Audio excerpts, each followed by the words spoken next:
It's showtime. Down to business. I got my wild cherry Diet Pepsi, and I got my blackjack gum here, and I got that feeling. Yeah, that familiar feeling that something rank is going down out there.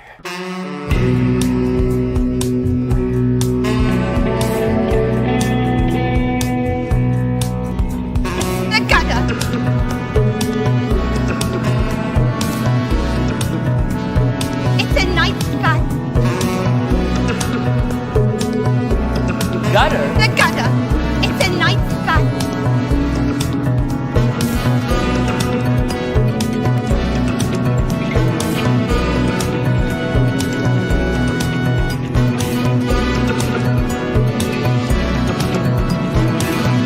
The gutter.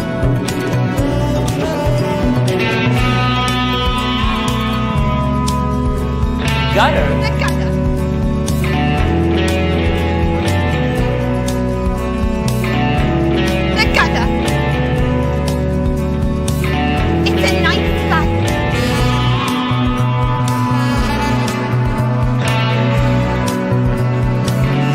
Gutter.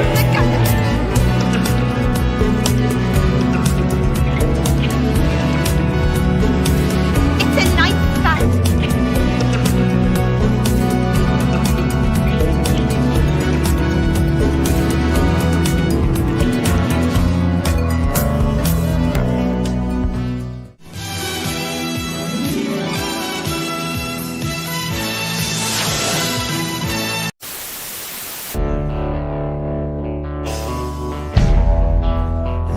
Don't get much sleep. Broken hearts, a smoking gun. On the run, on the run. I've been running from the day, running from the night, washing my hands on the bloody riverside, running from the truth, running from the lie, trying to get away, but I just can't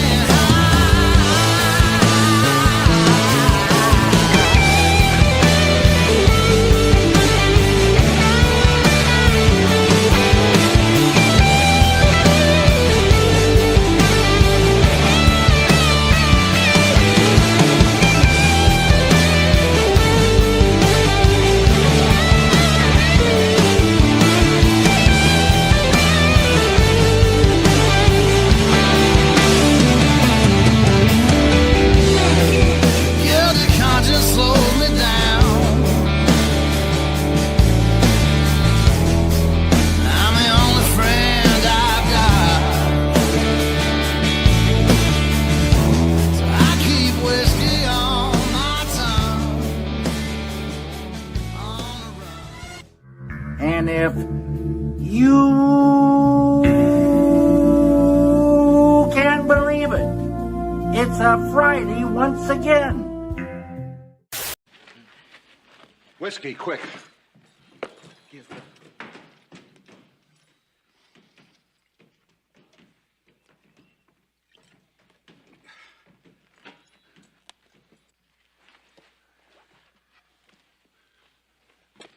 Dead. Dead. Dead indeed. Tonight, our story is not one of innocence. No hymns will be sung here for the wrongly accused. No hand-wringing over lost souls who didn't deserve the cell they rotted in. No, this is a tale carved in cold stone and poor judgment. It is the story where the guilty were tried and convicted of their violation, breaking the coveted contract all free men have with other free men. But despite that, these guilty men ended up running faster than their guilt, every breath of free air burning their lungs like stealing God's own breath from behind his back. The prison they escaped from, Alcatraz. Not just the rock, but the idea, the myth, the mythos. And what happens when we look under the mat for what cracks have formed in that myth? You get the story of three men, the tale we will be looking at tonight, steeped just deeply enough in truth to rack the fringes of reality. For these men didn't just break out. They broke that sacred bond, something that the system desperately tries to hold on to. Control. The walls, the guards, the cold, the sea, all of it was supposed to mean the end, a life sentence in a place designed to erase you. But something else escaped that place other than these three men. What crawled out was regret given shape, men in all but name, running not just from justice, but from salvation. So if you came here looking for justice, turn the pages tonight slowly. Let the ink stain your fingertips and linger just long enough to see what happens when the worst of us refuses to lie down and die quietly. Tonight, you're going to get to see what comes out of Alcatraz. Welcome to the gutter. Everyone ends up here eventually. It is only a matter of time. Joining me, as always, is everyone's favorite co-host, JP. JP, how are we doing this evening? Oh, good, man. You ever been to prison? I have never been to prison. Mm. I've spent one night in the drunk tank. Mm. I was thinking the other day about how, about like my bucket list. And I've always wanted to walk into a federal bank with a machine gun and just like into the ceiling. And then when everybody turns around, I just ask them something innocuous like, do you validate parking? I like it. Do you ever, it's a different world these days, but we're both old enough. Remember taking your paycheck into a bank and like waiting in line on Friday to deposit it? No, because we had Mac machines. You remember Mac? Man, that's an old one. So yes, I do. But my buddy and I would always go on Friday when we got paid, and we'd go at lunch and grab something to eat, quick to eat, and then be in the bank, and you're waiting in line. And the game we always liked to play was like find all the cameras. Like how would you, if you were to knock this bank over, like how would you do it?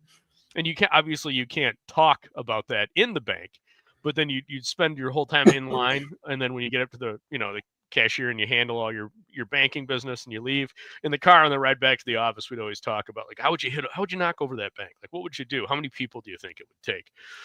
That was just like a fun mental exercise we would do. So I guess that also says something about my subconscious. But turning to the chat, we've got Citizen Ronan. Welcome to paradise, sweetheart. Indeed, thank you for joining us. Ken B, great to see Ken B. Hail, homies and homettes.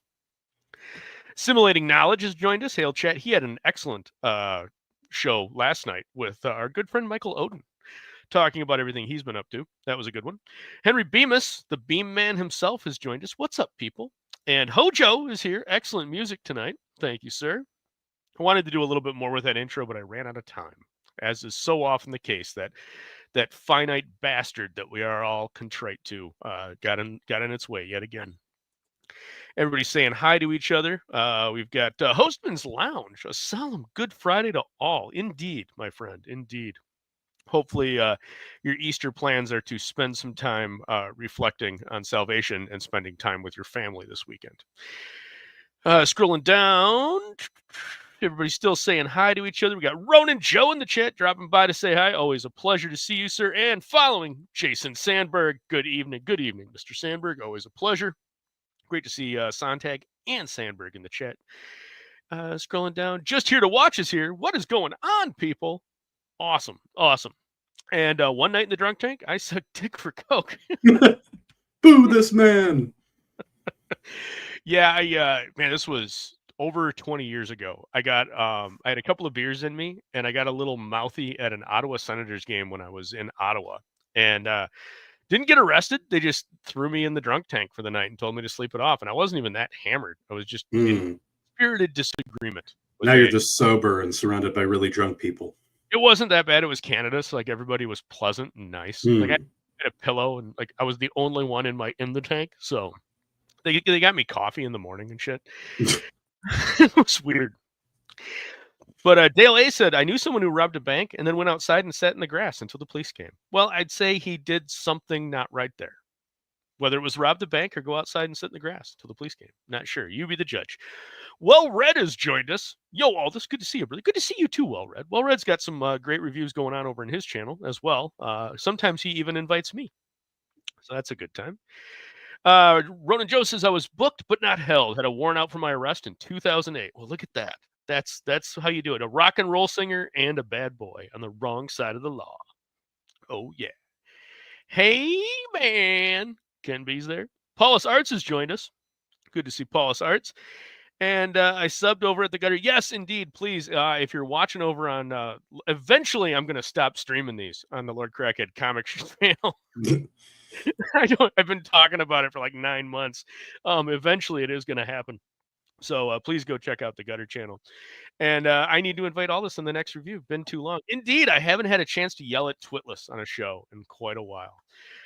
But diving right in, man. So tonight's book is based with some historical context.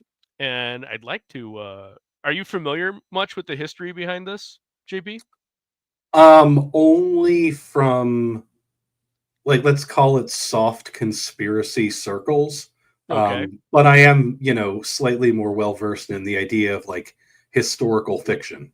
Gotcha. Well, so what this is this is based on a historical event, and on June 11th of 1962, 3 men escaped Alcatraz, and officially they were reported as drowned, bodies unrecovered. And the gentlemen were Frank Morris and then the brothers Clarence and John Algen. Frank was 36 years old, Clarence was 32, and John was 31. In 1963, there was a book named Escape from Alcatraz that was written to much popularity and fanfare that was made into a film in 1979 starring Clint Eastwood called also Escape from Alcatraz. And this kind of left the ending ambiguous. Like, it wasn't quite clear what really happened. But here are the gentlemen from left to right. You have Frank Morris, Clarence Algen, and John Algen.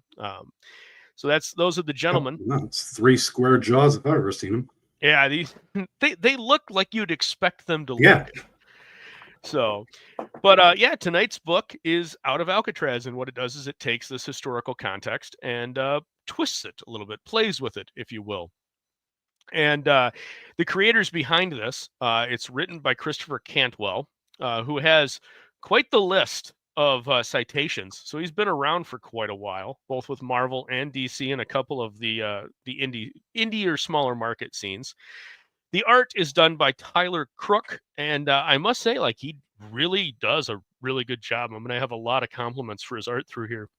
And here's a list of his bona fides. So he's also been around for quite a while.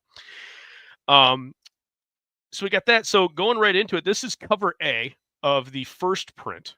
And then there are a few other covers. This was done by by Tyler Crook. And then you've got cover B, which was done by Oliver Dominguez. Cover C, which was done by Valeria Burzo. Cover D, which is Tyler Crook. This is the 1 in 10 variant. The 1 in 20 variant was done by Massimo Carlaval, and I really liked this one. I thought that was a pretty sharp with the yellow and the barbed wire breaking in the background. And the 1 in 50 variant looks like this. This was done by Hayden Sherman, which I thought was kind of lame for a 1 in 50. Like, they couldn't do a better one. Now, it has gone to second print. This book did come out last month. Issue 1 is still on the shelf. I did a gentle stop at 3 LCSs. When I say gentle, it means I didn't spend any time in, like, I just stopped in and shouted at the guy behind the counter, like, hey, I just need to know how's Out of Alcatraz selling. And they said, pretty good. We've got a mostly second prints. A couple of the first prints are left. We got a variant here or something like that. So it's selling pretty well, but it's still on the shelves. It's not moving off the shelf like Vatican City was. But if you see it, you're more than likely going to see either this cover, or the second print cover, which is this, which is essentially just a recolor. So that's what you're most likely going to see if you're out there. And it's a nice size floppy. It's around, I think, 40 pages, 40 plus pages. Pretty good deal.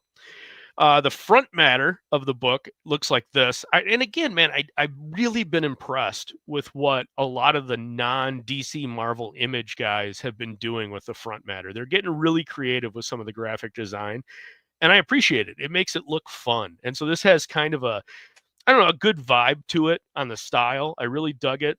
Did you have any comments on the front matter at all, JP? I know you're kind of a graphic design guru with some of the stuff you've done with Noirlum and Eudaimonia. Yeah, I'm not a big fan of the kind of platinum blue silver. I would like to see like a color with a bit more urgency. You know what I mean? Like I don't know. I don't know what I would do. Maybe I don't know. I kind of Is took there- it to be like the prison blues, like the Yeah. the denim blue is what they were kind of going for, but that's Mm. entirely open to interpretation, I suppose. Yeah, maybe I don't know. Maybe I would just want something with a bit more contrast. Gotcha. Well, let's check on the chat, see what the chat's saying. Scrolling up a little bit, we got is this going to be the book you buy finally? This does carry I'll start right off and just say this does have a buy recommendation on it. I thought this was shockingly good. And so I got to tell you a little bit of the story behind this. I was vaguely familiar with this because I saw when it came out, it was getting a little bit of hype. And it was one of those where it was on my list, but it wasn't one that I was very memorable. And so when I stopped by to grab Vatican City, the guy behind the shop handed me a copy. He says, "You're buying this." And I said, "Oh, okay." He goes, "No, seriously, you're going to dig it." And so I flipped through it and I was really impressed with what I saw just on a flip through with the art. And I said, "Absolutely, man, I'll take it." And this is the benefit of having an LCS that knows you. I have two that I have pulls with primarily, and I'll pull occasionally from a third one. But I've got two that I visit on the regular. And when you go to a shop regularly and you talk to the owners and you talk to the people that work there, they start to understand and know if you're a regular what you like. And this has happened more than a dozen times in the last couple of years where they'll force a book. Like they'll just hand me a copy that they're holding behind the box. And like, hey, if you don't want to buy it, that's great. Somebody else will. But we held it because we thought you would like it. And that kind of personal touch is why the LCS is still important. Like, yeah, you can order your books online, but you're going to miss out on stuff. If you develop that relationship, your LCS will always take care of you. So scrolling down a little bit, we got a great movie. Yes, Escape from Alcatraz is an excellent movie. Hojo concurs as well. I believe they escaped and survived, as do I. I think at least one of them made it ashore. I think there was an Unsolved Mysteries on it that had some links to some of them. Mrs. Aldous is a big Unsolved Mysteries fan. In fact, tomorrow, I'm sure we'll probably spend an hour just sitting around and relaxing and watching an Unsolved Mysteries or two. Didn't he go to the Blue Flame a couple years ago? That I don't know. I don't know what you're referencing there, Ken. You're going to have to clarify for me. Sorry. The San Francisco Bay is no joke. And I was shocked my first time going to San Francisco for work, how cold it was. I was there in May, and it was actually cold, and then the fog rolled in. It was wild. So that was pretty cool. Mythbusters showed it could be done. Well, there you go. Scrolling down. Proof pegging can be done. Very film noir. It's got kind of that style throughout it. And the last art you showed me think of an old Hitchcock movie poster. It does kind of have that vibe, and as we get into some of the pages, you will see it. It's like having two dependable drug dealers and one sketchy one. Something like that. Mainly, it's just due to proximity. Your LCS sounds better than mine. They are still learning the basics of the point of sale system after. Oh, that's brutal, man. And that's why I have two and a half LCSs. One's been in business for my entire lifetime. They opened in the late 70s. And it was one of those shops where the guy that used to run it, I used to go there with my dad every once in a while. And like the front half of the shop was kid friendly and the back half of the shop wasn't. Like they'd have Hustler and Penthouse and Playboys up without anything on the cover. And back in that corner is like where the heavy metals and all the old back issues were. So like my dad hated taking me to that shop because he'd always force me to stay in the front when I was a kid. So I didn't go to that one that often. And then they changed ownership about 6 or 7 years ago. And they've cleaned it up a lot. I brought my kids in there and was happy to see they cleaned it up. And they've still got like all the little like the kid stuff friendly up front, but it's much more. All the adult stuff's covered if it's in the way back and it's got sheets over it, so you don't have to worry about any of that. But they've got a really, really good back issue collection, and they do a good job of moving collections on a regular basis. Their stock's constantly changing, so it's like twice a year I'll try to hit that place up. And then the other two are just really good guys. I've known them for years.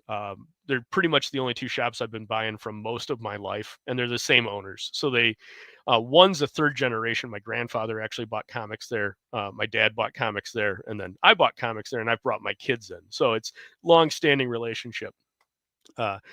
Back when comic shops were more like comic shop yes, that's basically what it was. I'm sure in my 8, 9, and 10-year-old brain, I didn't realize it, but they were probably selling pot out the back door.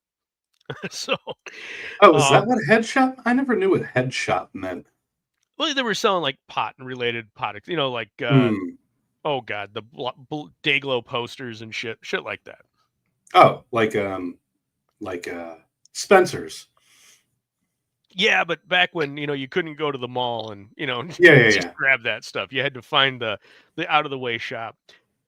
But yeah, jumping right in here to the book, this is how it starts off, and it shows the ocean outside. And I blacked out all the text because this book is new, and I don't want to get flagged by the publisher. So I really like the art, really catching me right away with where we're going.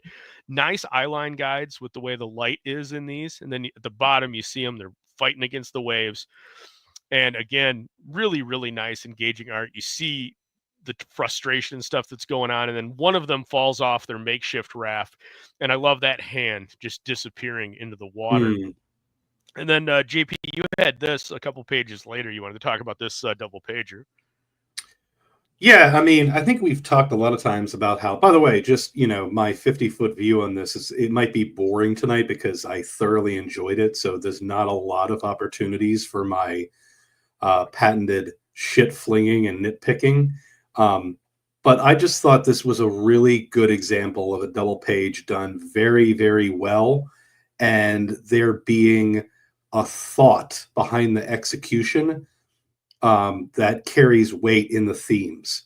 You know what I mean? How the grander image, every image on the page has a purpose, and it all feeds into each other by the momentum and the eye line. No, absolutely. And one thing, if I could go back to this page too, I want you to panels 1, 2, 3, and 4 are all offset just a little bit justified to the left. The And the last bottom panel, one panel carries 5, you. is carrying you across. Now, that's important because at the end of the book, we're going to invert that. And it's a really, really nice touch as just a bookend. And they do a good job, even though this is part 1 of 3. Like I said, issue 2 is supposed to be coming out later this month. But even though it's only 1 of 3, this kind of is a standalone issue. It tells a good story on its own, and I was really happy to see that. Yeah. And then we get the story of what they're doing. They steal a car, and they've obviously got a plan. But what's important here is the dialogue, because you've got one brother that survived. Frank's driving, and the other brother was lost. And he's saying, you let him go. You let him go. And you get this great back and forth of the dialogue where Frank just snaps. And it shows you that there's no rationality here. He's got a temper, and it's like rare that temper's raging like a storm, and not a whole lot's holding it back.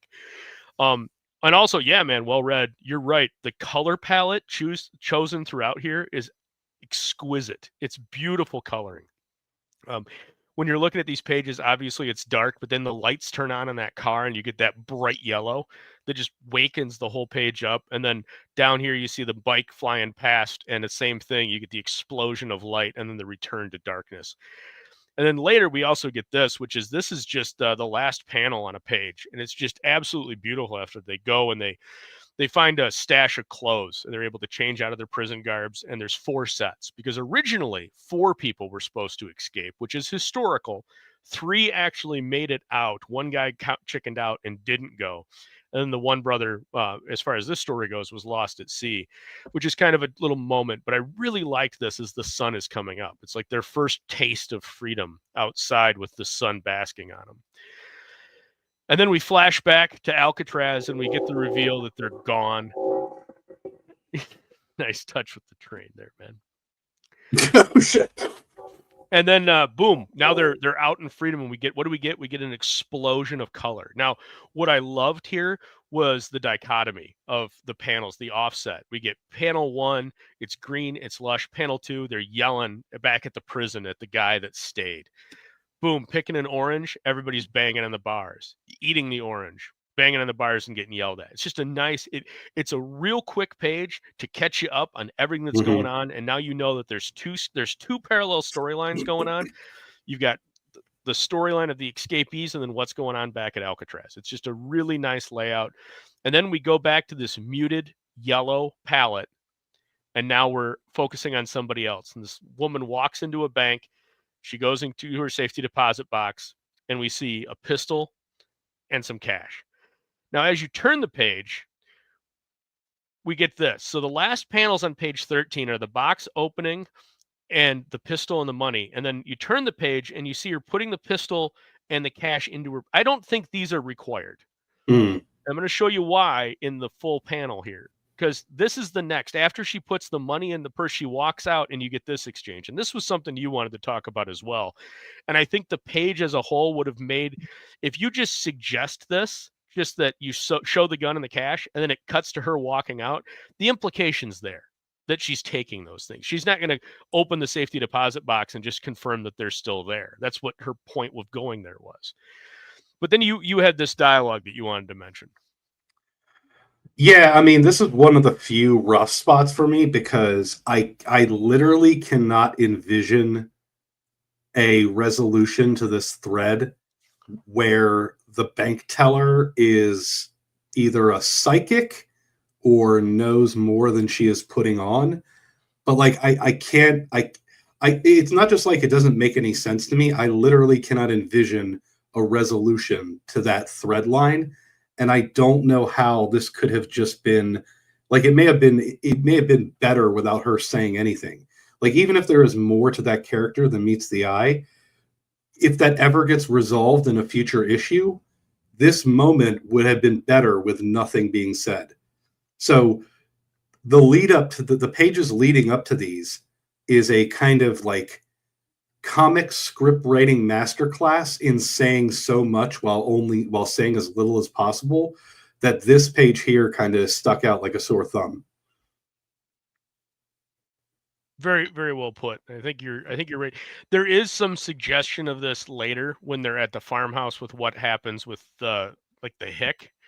But it's real subtle, and I think that's the only place you could maybe draw a comparison to where that thread is going, and we will be getting there. One of the things, as much as I loved this book, I did have some issues occasionally throughout it, and these pages sure show a good example of what I'm talking about. If you look at the left-hand page, the eye lines are everywhere.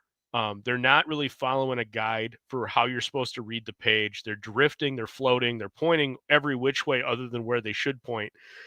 And then the frustrating part is on the immediate next page, everything works. Like the dialogue flows, the eye lines flow, the car driving away flows. Like it's a clinic on how you design a page. But these are pages that are right next to each other. And it that happens a couple times in this book. And we know that these guys have got a long history in comics. So I don't know why they did that. I'd be really curious to know why they chose to do this. We've got a clinic on the right and then like an absolute swing and a miss on the left. And it happens a couple times. It doesn't take away anything from the book, but it bothered me because it was there. Mm. And then following up on that, on this exchange when she goes to meet him, and you find out that this is all a prearranged thing, that there's a job. They got helped out of Alcatraz to do something, and this girl is their point of contact. And so there's these two particular lines of dialogue. One happens while she's right before she leaves, and then the other happens between the two escapees after she's left.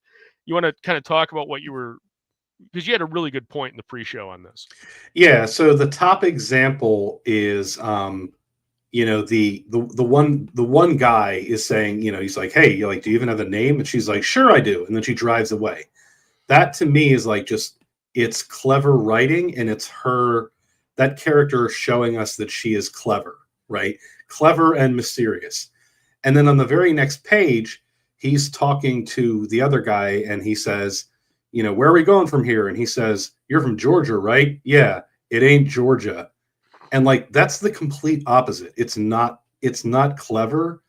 And I remember when I read it, I was like, oh, that was kind of stupid. But then the more I thought about it later on in the book, it makes more sense if you think about the writing is trying to show you that he's failing to be clever because he's not as smart as he thinks he is. You know what I mean? Right. So he's a little bit out of his depth. He's a little bit out of his league. And so looking back on that line, I would guess that this is intentional. And I just thought that was kind of a smart way to develop a character. No, and that's a good. Or I actually develop two characters, really. Right, and that's a really good catch because Frank has been shown to kind of be in control outside of the one moment in the car. He tends to be in control. The kid's frustrated. The kid's devastated. His brother is dead, as far as he's aware, and it isn't handling it well. And he's also shown to be immature. And then we show the girl later on. She stops for gas, and she gets into this exchange with this hick at the gas station. And I liked this page a lot. Again, it's the minimal dialogue, but the page says so much. Yeah, especially the last panel, especially, but the last two panels, because you see her driving away and looking at the confrontation that just happened, even if it's a minor confrontation, and the gun and cutting to the gun on the seat half out of the bag is kind of showing you that she is in control in a way that the other guy isn't. Yep. No, for sure. And then we cut back to the farmhouse and we get this shot. We're back at Alcatraz, and I love the muted tones here. This was excellent. We're in a dream sequence, so the panel edges are just a little frayed.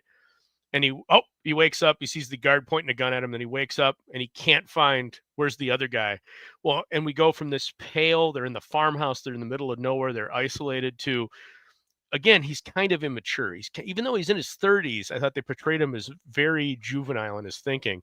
We get an explosion of color, and he's looking at the sweets and he's looking at candy, and he's spending money that they were given by the girl in emergency only, and he's spending it. And he's not supposed to be. So Frank rushes into town to try to find him. And hey, real quick, I know I'm not the art guy here, but did any of the art in this book remind you of like Johnny Quest? Not really. I mean, there's okay. I think there's hints of it, but I think that's the hint of the 60s, right?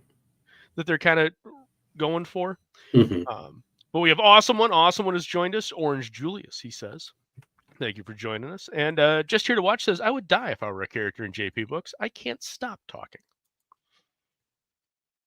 So, Sandwich, where is Vanessa? Yeah, I haven't seen Vanessa. Oh, Kayla has joined us. Always good to see Kayla. Am I in Bizarro World? Why is all this letting JP talk so much? Sorry, I will correct that. But so Frank catches up with John and reads him the riot act. And, gets really frustrated and angry with him.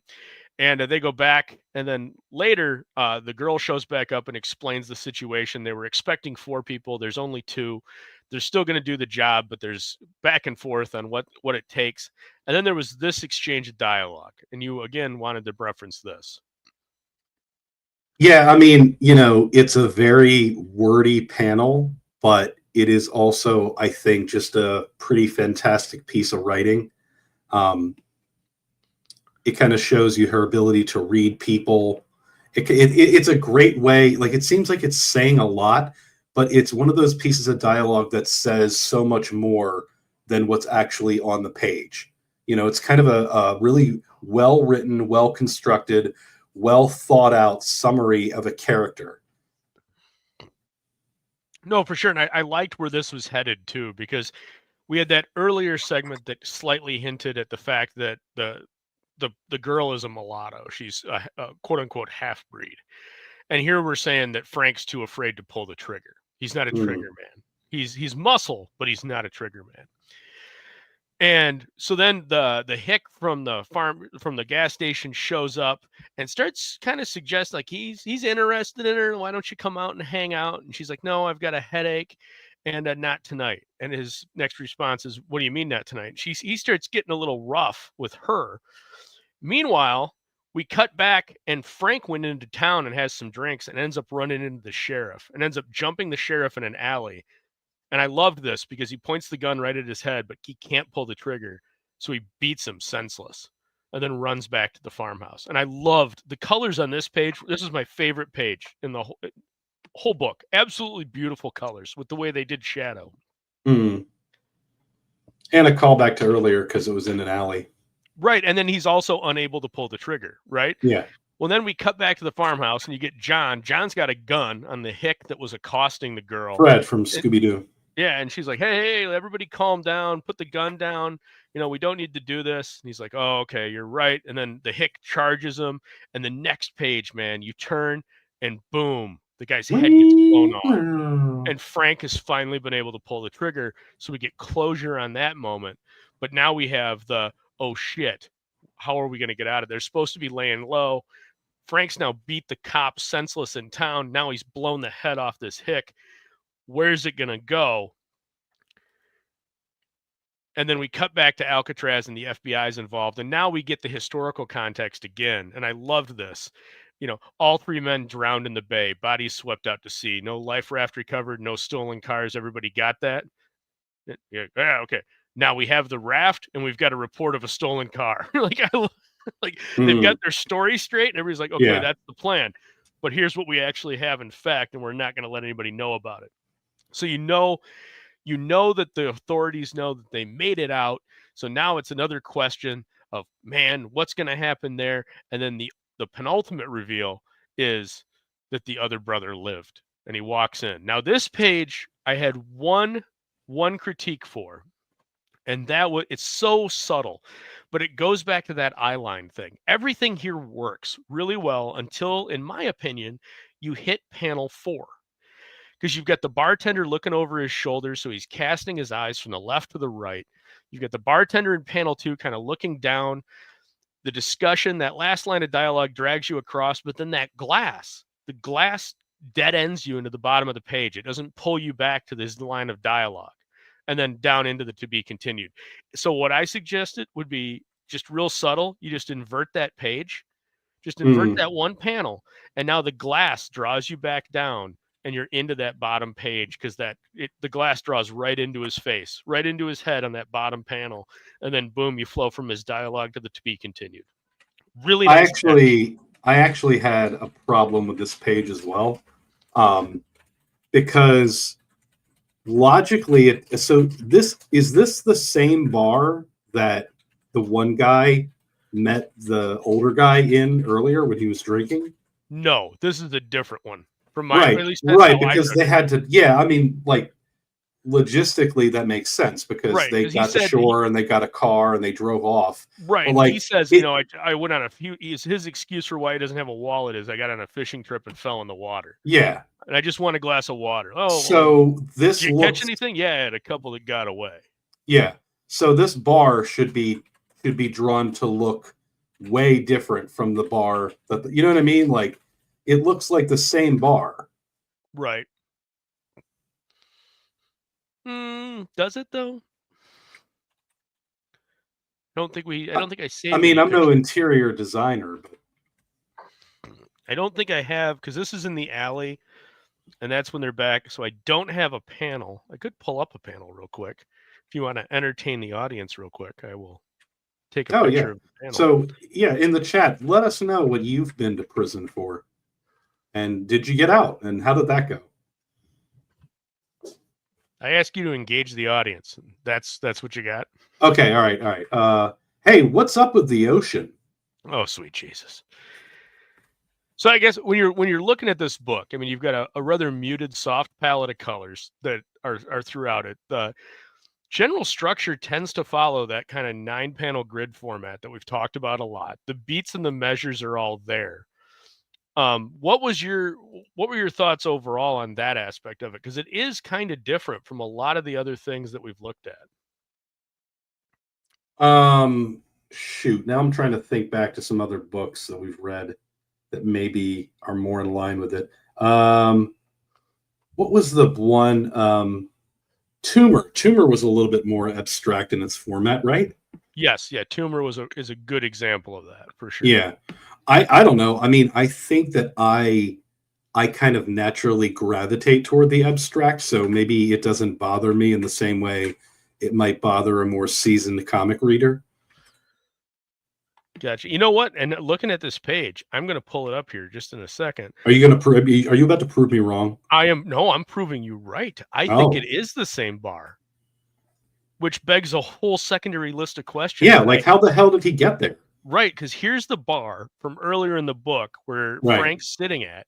You've got the red background, so you kind of got the mahogany red brown look to it. The bartender that's If you look balding. at the bartender, and then we look here at the bartender, Yeah. It's the same bar. It's the same painting above It's the bar same, too. yeah, it's the same painting behind him. I don't understand that. Yeah. It is the same naked lady stretched out. Yeah, I don't understand how Clarence would be where they're at, given that. And then Yeah, well, what makes it confusing is because the bartender asks him if he wants a drink, and he says just water, which I take to mean he has like no money at all. So if he has no money, how did he get there? Right, because they had to boost a car, and they drove for what, at least the implication was, several miles. Now the title of this episode is Modesto. Where is Modesto in relationship to San Francisco?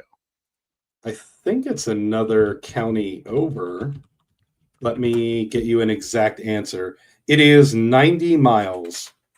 Okay, so this is a couple of days later. Well, okay, no, Clarence would know where their meeting point was. So somehow he's gotten himself there, but he wouldn't know where the hideout. He wouldn't know where the hideout. No, he would know where the hideout is, because they were at the hideout when they made contact with the girl.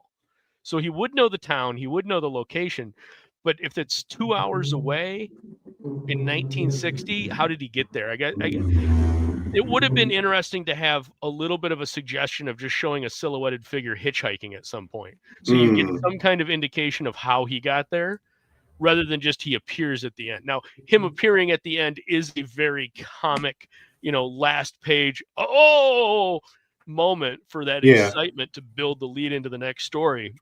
So that would be the thing. In issue 2, they really need to address, at least have Clarence explain to John and Frank how he got to where they're at in Modesto. I think KSS has the answer we're looking for. The bartender, I just lost it. Shit. There it is. And welcome, KSSS. The bartender has an identical twin who is also a bartender. They both have similar taste in bare naked lady paintings. Where's my note press? Heck. Oh man, you got me there. But yeah, I mean, it is cleverly written, so I wonder if this is intentional. I would say so. There's a lot of things like the insinuation that Frank can't shoot anybody, and then he shoots somebody. The insinuation is that she can't live in both worlds, and then the hick thinks that he can take advantage of her because she is a mulatto. She's half black. I think there is aspects of that where they're doing nice call aheads. I think some of them are just a little clumsy. Oh my God, I just had another realization. The woman, okay, the page that I criticized before, right, where the woman's at the bank, yes. It has a double meaning. Like because that woman talking to her is black. Right. So you liked pretending to be one of them. I get it now. Right, she's leaning more into her white side. Yeah. Because she can pass as one. But then the hick treats her like he can do whatever he wants because she's not white. That's clever.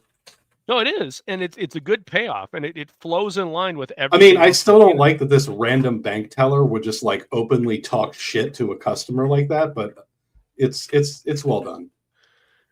So yeah, I was very, very impressed with the writing on this. It does hold a nice story, and again, like the 2 pages that I thought this remains my favorite page. I absolutely love the colors in this. You just don't see colors like so much of the digital coloring and the papers that they're using now just wash away. Everything's so bright, like muted tones just seem to be gone forever. And then a book like this comes along that just thrives. And another one that really relied on that was what was the Scott Snyder Western we looked at with Dan Panosian's art? Canary relied heavily on that. And so did the Distillery book, the Three Blood Brothers. Both of those kind of relied on it. But here, but you just reminded me though that we're over here gushing over a first issue. Oh no, it could still go off the rails, absolutely. Yeah. But I think this does it sets everything up really good. It's got a nice pacing to it. There was no, and I guess that's another good point. As this episode follows our episode where we just talked about Mark Millar's and Per Berg's Vatican City, which was a fast read, right? 40 pages and a quick read. It was just boom, boom, boom, action. This is nice, and the pacing on this is a lot slower. Yeah. But it doesn't feel like you're dragged through the story at all. It's a very character dialogue focus that still moves. It's the other side of the coin from Vatican City. It's just as engaging in just an entirely different way. If you're a writer, those are two great books to look at, and these are two great books to look at and compare and contrast for what works and why does it work. And the same for the art side. There's a lot in this that's so different than what Per does, that's done really effectively. I think this is done a lot more classically.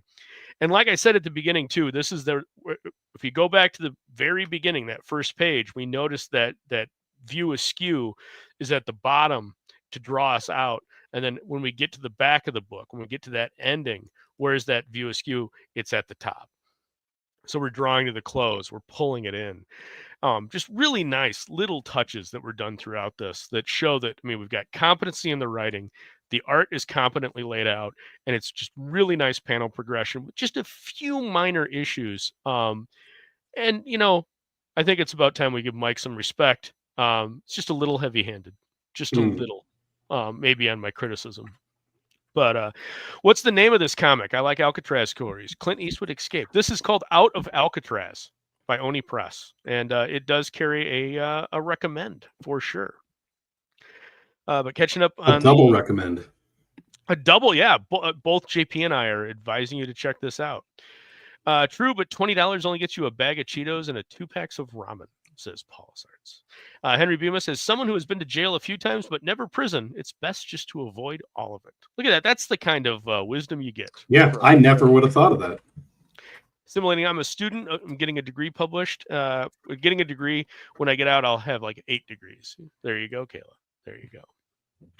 But yeah, a little heavy-handed. Yeah, I'm thinking I'm probably being just a little heavy-handed. Was Henry a hitman or Batman's nip bodyguard? But yeah, I don't know. Do you have any last thoughts on it? I think we're going to kind of close out a little earlier. Yeah, I would say one thing that I really enjoyed that I don't think we even got a chance to touch on because we were kind of glazing this book, but I found it to be from the very first page, in addition to handling a lot of things well, I thought it was very successful in being one of the more atmospheric comics I've read in a while. That's a good call. It does kind of have a nice little, I think they really do a good job of setting the tone and the time period and then leaving you there. Yeah. You know what? Much of like a heavy-handed reminder of where you're at. Yeah, and another thing that I don't think we even talked about is the little sidebar where were those federal agents that were gay for each other? That there is okay. There's a couple things that I just kind of sighed, like just like why do they have to be there? And there's a slight homosexual context between like the local detective and one of the federal guys. Yeah, but I mean that's actually really good because feds are gay. Feds are gay. That is true. They are G-men for a reason. But yeah, and you know what? I'm gonna say this too. For you guys in the chat and anybody listening on the replay, if there's a new book that comes out that you think is definitely something that JP and I should check out, by all means, DM us, hit us up on Twitter, or comment on the videos and let us know. We're happy to check out anything within reason. We went over the Eisner nominations once, and we're never doing that again. Yeah, make sure you clarify because Assimilating Knowledge is going to put in like the phone book. Right. Poughkeepsie in 1973. I really enjoyed the D's. What did you think about the D's? Mm. Oh, we're going gay again. There we go. Dianetics by L. Ron Hubbard. Oh, so that's Snuggy's recommendation first and always. KSSS says Hoover hand selected these feds. And Snuggy Jr. would like us to read a book of matches. So thank you, Snuggie. Well, I will be dropping the link in the chat for everybody to join, but I think we are going to cut out just a little early for a change. Instead of going long, we're going to go a little short. And Zaid Comics has just joined us. Great to see Zaid, as always. But with that being said, JP, last words before I fire up the outro here. Shout out to Zaid, who comes in literally with 30 seconds left in every show. All right. Take it easy, y'all. See you on Wednesday. This is blood for blood and by the gallons. This is the old days, man, the bad days, the all or nothing days. They're back. There's no choices left.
You're still here? It's over. Go home.